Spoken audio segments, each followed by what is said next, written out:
มันยุ่งมันยากอะไรเลยนี่นะไอ้ด้วยก็สิดีกับจะไปจะหอมสีเลยไปเล็ดสะดุดหน่อยสะดุดดีเจ้าเอกสารมาจากธนาคารเอาน้อยไปยืมมันยังมายืมไปใช่ไหมเวลาชำระหนี้ถึงเวลาชำระหนี้คุณป่ะแสดงเอกสารของเธอมาด้วยนะโยเอกสารของเธออุ้ยนี่ฮูปใครสวยจังเลยอ่ะโอ้ยทำไมถ้าสวยอย่างนี้โอ้ย2026ลบให้2008ตึด18ปีเอาเนาะเพียงเนาะ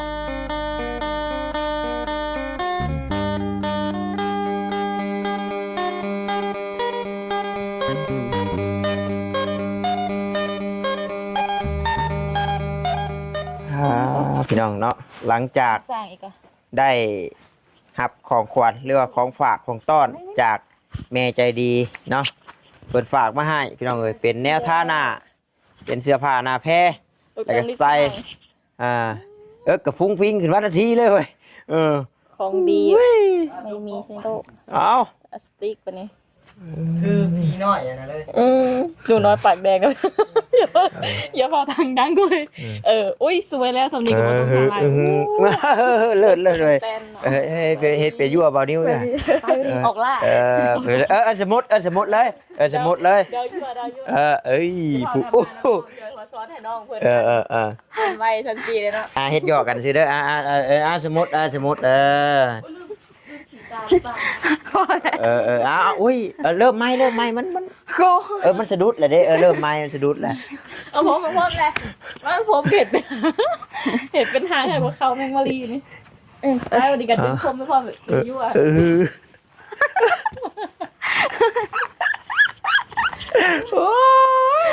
เดี๋ยวปีนบ๊อบอะไรเห็นไงกับโป่งมันฟับแล้วโอ้ต่ำป้ายรถเลยเนาะต่ำไปรถเนาะคะแนนว่าบริษัทส่งนี่กายหินมันโอ้เนาะเป็นเสือเลยเป็นยังต้องกัดนิ้วเลยเอาเลยมันจะกัดหูมันกัดหัวเถิงมันไปให้ดึงยืดอยู่ที่แรกก็เป็นแต่เบิ้งนี่ดอกตอนมากัดนิ้วเดี๋ยวมันแบบบ่อยเลยมันยุ่งมันยะอะไรเลยนี่ไหมได้ก้อนสีนี้กับ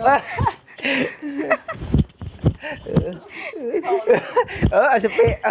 น้ำหอมสีแล้วเว้ยโอ้เดี๋ยวกัดน้ำหอมสีเลยโอ้ยก็หัวใจนะก็หัวใจพอแล้วแอคชั่นคัดเนาะคัดไปเบิ่งน้ำหมอกน้ำไหม้พอแล้วบัดนี้บาร์บี้ยังชิมาบ่พอดีแล้วต่างฐานน้องเพื่อนไปพอแล้วนั่นเราFCพอดีให้หัวไปหยอกกันลายคลิปเลยโอ้ยเนาะพี่น้องเนาะขอโทษขออภัยเด้อพี่น้องเลยหยอกกันสิดอกพอได้ยิ้มว่าปกติเพิ่นกับว่าน้องน้อยกินข้าวน้ำกับบ่อยากได้ฉันหัวเจ็บท้องเจ็บไส้ไปฉันเนาะก่อนอื่นกะขอกราบทักทายสบายดีเด้อพี่น้องเด้อเนาะ FC กันเบิดสุคนพี่น้องเนาะบ่ว่าทางฝั่งลาวฝั่งไทยเรื่องต่างประเทศนำเนาะก็ยินดีต้อนรับเข้าสู่ช่องของบาตาบ้านเฮาคือเก่าตัวซิมอยู่น้อยชูแล้วจ้ะยังบัดแต่งตัวเซ็กซี่มาดังไฟควันกรุกกัวบาดเอาไปผัวลืมมายิงด้วยเรื่องน้ำมันเป็นโผล่หรอวะไปเฮ็ดไม่ตกจมลงหันพอแห้งเด้อระเบิดกันอีกแล้วโอ้บ่ฮ้อนว่ะไอ้คือบ่ซิมตัวนั้นจืดคนช่วยเนาะออกล่าว่าแรงโดยเหรอมาห้าวเลยเรื่องแซงอะไรไหมอะไรกันอร่อยมานานเลยคนเช็ดตัวนี้แม่พญาตายโคกอ่ะแขวนี่เลยมันห่อนเลยแขวแม่งมันยังหมดเลยบ่รอดใช่ป่ะจืดเลยยังบ่จืดป่ะจ๊ะยังบ่บัดต้มบัดกลับนานๆจืดนี่ โอ้ของไผ่ป้าไว้ชื่อเนาะ ก้มท้องเผื่อแล้วอ่ะ หมอบน้ำแห้งจะเคยเถื่อเลยซุ่มตลอดเบิ่งเนื้อทานอะนะ อันนั่นเธอที่สอง บ่ ซีซองเห็นไป2 รอบแล้วมันเห็นแล้วก็เบิ่งแน่โดนอันพื้นจน บ่ บ่ มัน ยั คื ง อตัวดำนี่ตัวขาวลงเบิ่ง ไอ้ซีมันตัวนี้โอ้ตัวนี้ยังเดินเต็มเลยน่ะบ่ทงดอก บ่จำเรืองบ่ได้บ่ บ่ทำเรื่องเนี่ยบ่จืด อืมอืมอืม แต่ก็บ่คมแห้งบ่ได้คมแบบ อ้าว บ่คมแห้งบ่ได้เพิ่นว่า เธอเรามีสารพิษเด้น้ำไม่คม ยังบ่จืดว่าต้องพานเอาก่อนบ่พานเลยเนี่ยมันนั่นจืด บ่ก่อนเนาะมาเฮ็ดสาวน้อยแบบเลาะทุ่งนาเด้ อันข้างแรกที่เขามีกระโปรง อีดี บ่ได้เคยใส่บ่ เฮ้อ ไอ้ว่าช่องที่แบบมักใส่กระโปรงบ่ลงตรงเต็งแท้บ่แม่นบ่อืม เขาบอกเขา ใช้ชานชุดที่เหลือได้ค่ะ พูด พูดไปเอาเลยป้าไว้ยังมาฮึ่งยังบ่วิบนี่ บอกเลยตอนแรกที่มี เอาว่ามันชุดจ้ะว่ามันชุดเอา ตัวแรกที่มีแล้วก็บอกเคยแบบใส่กระเป๋ากระโปรงยังเถื่ออีดี ดีไปเพลงรำมันบัดเฮ็ดย่างแบบเลาะทงเด้อ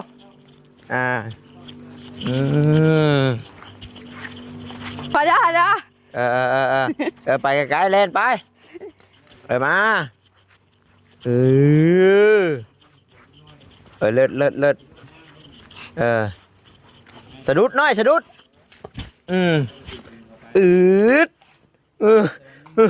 โอ้เนาะได้เลย ได้แล้ว ทำการแสดงแล้วเลย ได้แล้ว จะได้เบิ่งดูหัน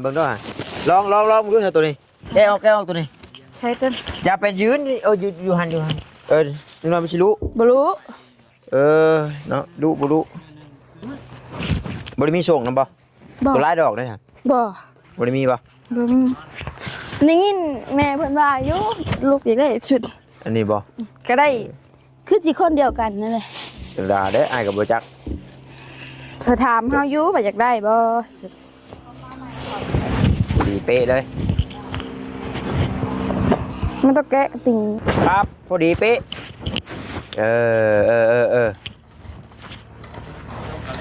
เพิ่นก็เลือกเข้าสีน้อยๆเนาะเพิ่นก็เนาะ นี่เด้เพิ่นก็ แม่นบ่มัดทางนั้นบ่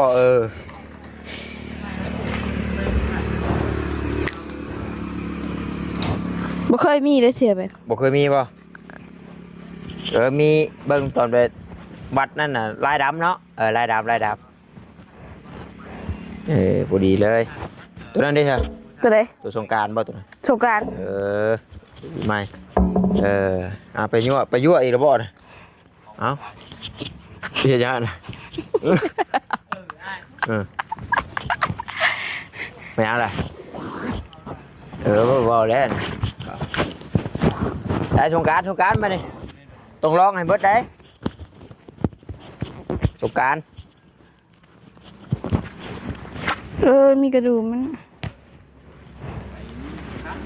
แท้จริงมันมีกระดูก พูด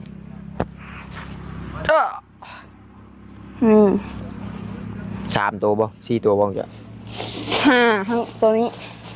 4 5 เจ๊ ตัวนี้บ่ใช่ก็ได้ตีตัวนี้ฮู้อยู่ตีตัวนี้ สกล้าม เอาตัวสงกรานต์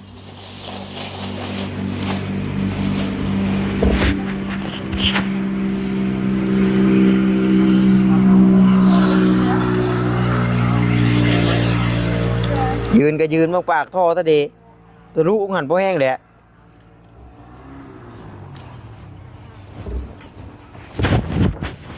เก็บไว้ลินสงกรานต์เยี่ยมเป๊ะมีมัดป่ะนี่เลย ต้องใช้ของบอนิวเพื่อมีเห็นลินสงกรานต์อยู่เว้ยรู้นะหน่อย เนาะพอดีเป๊ะเลยแม่เพิ่นเคยถามอันใช่จะใช่ป่ะ บอกแล้วมีเพิ่นมีแต่ถามว่าลูกอยากได้เสื้อบ่มีขายเสื้อวัยรุ่น โอ้เพิ่นขายเสื้อทักอยู่ พอดีเบิดคุโตบ่แก้เช็คติงออกคลิปดีนี่มันเป็นกระติงเป็นกระติง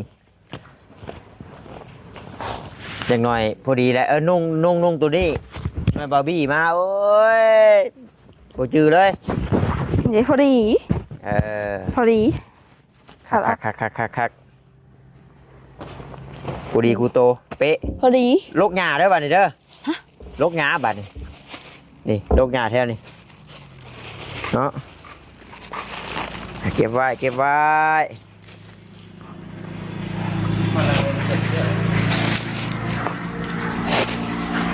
แม่เราก็อยากได้อยู่เดี๋ยวฮะ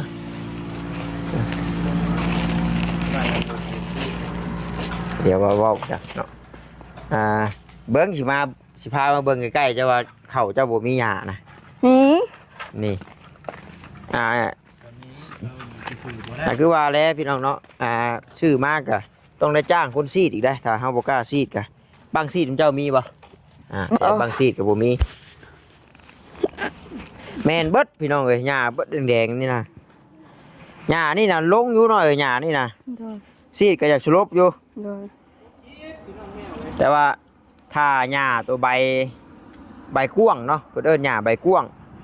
แต่บ่อยากตุยปานใดตัวเนาะนี่ได้อยู่แต่นั่นก็มีหญ้าเบิดบ่นี่จะบ่ร้ายทางนั้นแต่นี่นะมันเพราะว่าอันนี้น่ะกอมสิมีนั่นรถดันขึ้นมาพี่น้องเนาะรถดันขึ้นมาเลยฝนตกแล้วนายหญ้ามาโฮมนายหญ้ามาโฮมนี่สมัครเต้นลีกเต้นให้มันชุดคลิปซะเอาไปเอาตึงตะตึงตะตึงโอ้ตึงตะตึงโอ้แต่ว่าเขาบอกว่าเพลงยังนิ้วบ่ติดลิขสิทธิ์แนวเสียงพินหนึ่งว่าจะให้น้องน้อยพอดในเบิ่งนี่เพลงลาวบ่เพลงลาวเสียงสดโอ้เบิ่งเพลงลาวเสียงสดหลายตื่นแล้วหลายตุ่มพ่อเกี่ยวเฮือนได้เตรียมฉลองเด้อบ่ได้แล้วโอ้บ่ได้เลยดิโอ้คักเลยหน่อยเป็นนักแสดงได้หน่อยไอ้เฮ็ดได้ก็เฮ็ดเนาะเฮ็ดยังทายยังมันยุ่งๆบ่บัดนี้เตี้ยลงไงน่ะเตี้ยลงบ่เฮ็ดเตี้ยลงสารวัตรเตี้ยลงโอ้ยเนาะแล้วบ่ตาพี่น้องเต้นบ่เป็นฟ้อนก็บ่เป็นปานใดฟ้อนมานั่งหน่อยมานั่งเว้ากันจะดีกันหรือว่าสินั่งหันบ่บ่พี่นะโอ้ยมันบ่นเพิ่นน่ะเพิ่นอยากพักผ่อนเนาะ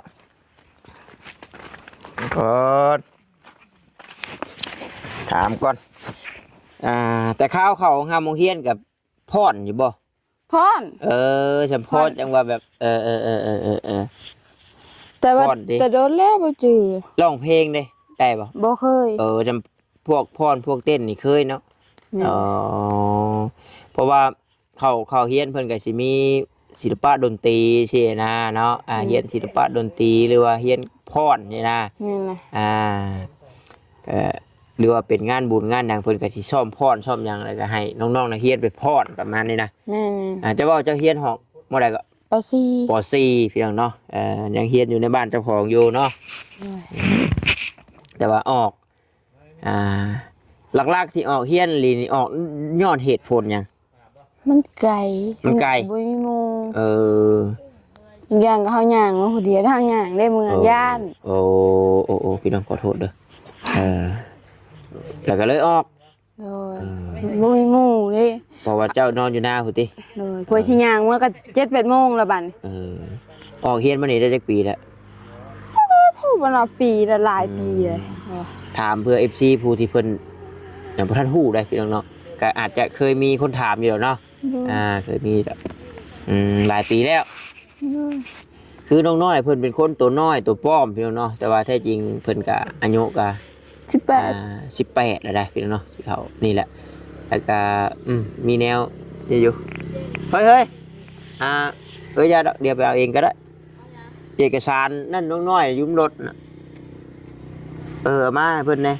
น้ำบอลแวนคอยคับนะเย็นหน่อยลืมของเพิ่นได้นี่ เดี๋ยวสิแนะนำเดี๋ยวสิบอกก่อน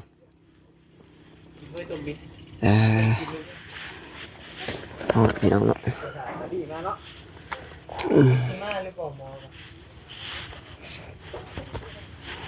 โอ้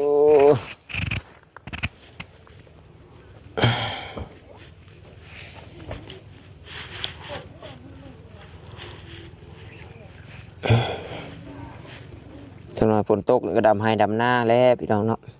โดย ภาวนาอย่าเผาจำสีตกก็ตกแห้งๆพี่น้องอย่าเผาแบบผู้ดีเฮ็ดห้วยว่ายอมจำแจมผู้ดีสร้างเพิ่นเฮ็ดยากนะเฮ็ดยากเหมือนกันนะสีแห้งหรือก็บ่แห้งเนาะนี่งูโครดครีดไว้บ่แห้งเลยเนาะนี่เห็นมันบอลให้ลกบ่ลก เฮ้ยเลย สบายดีเจ้าเอกสารมาจากธนาคาร เอาน้อยไปยืมมันยังมาไปยืมไปใช่มา มีเวลาชำระหนี้ ถึงเวลาชำระหนี่เพิ่นว่า เสนอเอกสารของเธอมาด้วยนะ โย่ เอกสารของเธออุ้ยนี่รูปใครสวยจังเลยอ่ะโอ้ยทำไมเธอสวยอย่างนี้อะ โอ้ย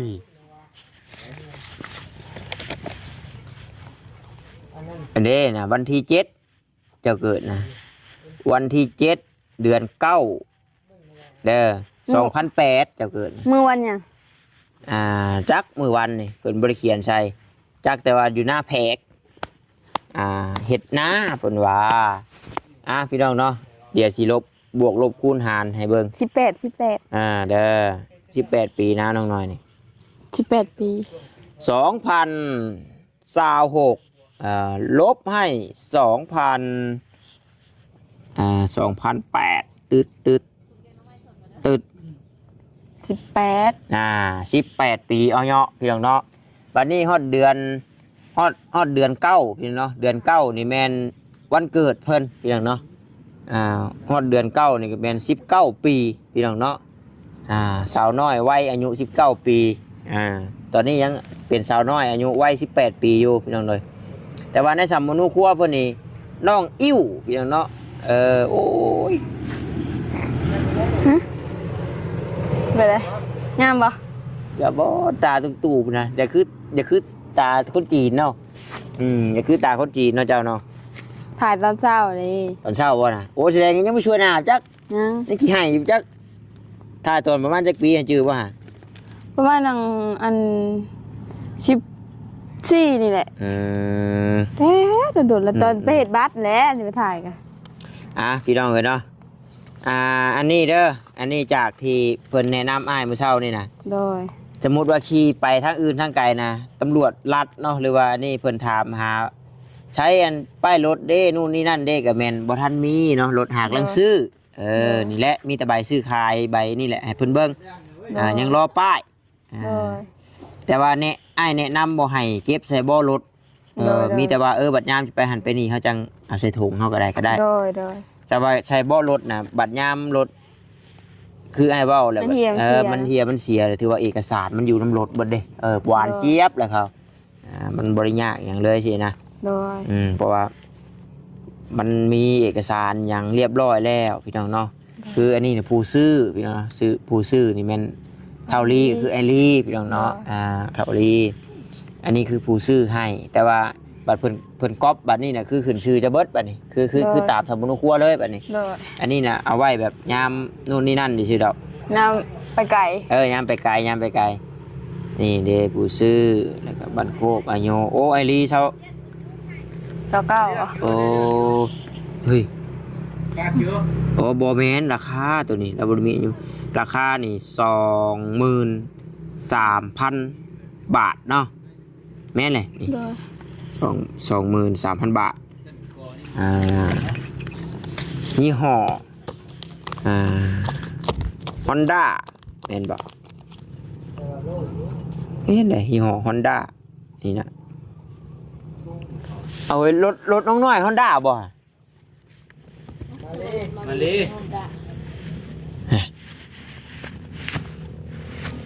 อี ยี่ห้อ Honda รุ่นโอ้ยี่ห้อน่ะ Honda แต่ว่ารุ่นมาเลเอออย่าเว้าได้ว่ามาเลรถนี่ยี่ห้อนี่แม่น Honda หมาเลย รุ่นนี่มาเล หมาเลย 4 ปอน หมา ด์ เลยเด้อเลยเด้อ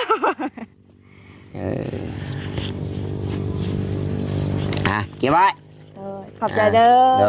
ยแล้วก็ปื้มสมุนครัวแนะนำเด้อให้เต็งไว้ให้มันละเอียดมิดชิดแน่ให้มันขาดมันลองแต่งได้ปีนึงเพิ่นเปลี่ยนสมุนครัวจะแบบว่า3 ปีบ่บ้านเจ้า จักข้าวบ่ฮู้ บ้านอ้าย3ประมาณ3 ปีแล้วเปลี่ยนเทื่อนึง บ่เห็นเปลี่ยนจักเสือ มันบ่เห็นเปลี่ยนเทื่ออยู่ นี่ อ๋อกระเบิ่งกระทรงสิเปลี่ยนอยู่พี่น้องเนาะ บ่ เป็น เคย ขาดเลย ตกใจ บ้านอ้าย3 ปี3 ปีเพิ่นเปลี่ยนเทื่อนึง บ่เอาไปมีแต่เอาไปซื่อ อ๋อ ๆไปจะเอาไปยังตัวบ่ได้เสีย พี่น้องเนาะลองเบิ้งจะว่าเพิ่นเปลี่ยนก็เปลี่ยนรอบหน้าเก็บไว้ดี โอ้ย ๆเอาถามก่อนว่าเข้าโรงเรียนเพิ่นได้พาออกฮัดกายอยู่บ่ ออก จำท่าได้แน่เอา ไปแบบ เอาจำท่าได้แน่เอาท่าที่1ท่าหายใจเลยเนาะ บ่ทักบ่จือ ท่าหายใจ1 บ่ใช่แบบ ท่าเต้นดิท่าบ้า ถ้าว่าบ่จือ เอาตามที่ชื่ออยู่ ถ้าจือ มาจับให้มาเอาอันนี้เอาตามที่ชื่อเลยไอ้อันหนึ่ง เดี๋ยวบ่จือบ่จือ บ่ชื่อบ่ชื่อก็ได้เอาไปฉัดเอาเก็บไว้ดีๆเด้อไอ้ให้เด้อ ได้ เก็บน้อยทำงานบัดนี้ เก็บขยะขายหลังจากปิดจ็อบ เก็บมื้อหน้าพอปูมาได้มื้ออื่นนี่มื้ออื่นตลอดนะมื้ออื่นของมื้ออื่น มือจบได้มืออื่นนะ ป้าไผใหม่หมอเฮ้ยบึ้นขึ้นไป เดี๋ยวหูหมอนะกล้ามก้นมันแหละ บ่ยามันดอกอันแนมเก็บเหงื่อนี่ หมอเก่งก็ไม่ได้นะ อุ่นกันลง บ่โอ้ เปลี่ยนเป็น มาหน่อยมาขวดนมน้ำนี่เก็บมาถุงยางถุงยางกินน้ำกันนี่แหละขอมันนี่นี่ ไผใส่อย่าคิวดิ ตัวนี้น้อยนะกินน้ำกันเด้เก็บน้ำกัน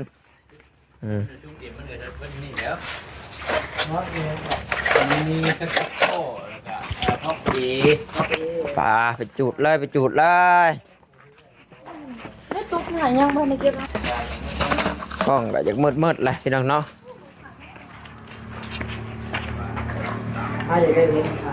ไม่ใช่ กระตุกจะเอาเมื่อใส่น้ำมันซะซื้อน้ำมันใส่กระตุกไงกองน้ำเลยกัน ใช่ โอ้ขาดแล้ว100 เมตรเลย อย่ามันบูดอุ่นให้น้องน้อยเอาเมื่อได้ โอ้ยพอแล้วมานอนอยู่ เราไปกินหมู เราไปกินหมูฝนตกเนาะมันฝนตกกูมือกันตอนนี้มันพอดีไปพอยมันเลยจูบกับใหม่ วันนี้ที่มันหนุกมากๆเลยวันนี้มันน่าจะแห้งอ่ะ เผลอน้องน้อยกินเบิดสับมะแดงแม่นบ่เนาะเก็บไว้ใส่น้ำมันก็ไว้ออกไปพ่นหญ้ามื้ออื่นพี่น้องเนาะไปสาพี่น้องเลยเนาะเวลานาทีกะยาวพอสมควรละก็จะได้ขอตัวจบคลิปก่อนว่าผิดพลาดประการใดก็ขออภัยนำเด้อพี่น้องเด้อมื้ออื่นของมื้ออื่นทางก่อสร้างแต่ว่ามื้ออื่นน่าจะมาอยู่มื้อนี้เราสาบเพื่อนนี่พี่น้องเนาะเมื่อวานนี่แหละฝนตกอยู่ทางซิโนแล้วเราบ่ได้มาพี่น้องเรายังบ่แล้วเวียกเนี่ยแล้วอยู่มื้อนี้เราว่าจะขึ้นมาอยู่มื้อนี้แต่ว่าลูกไผ่หามไว้ก่อนโอเคพี่น้องสบายดีเด้อพี่น้องบ๊ายบาย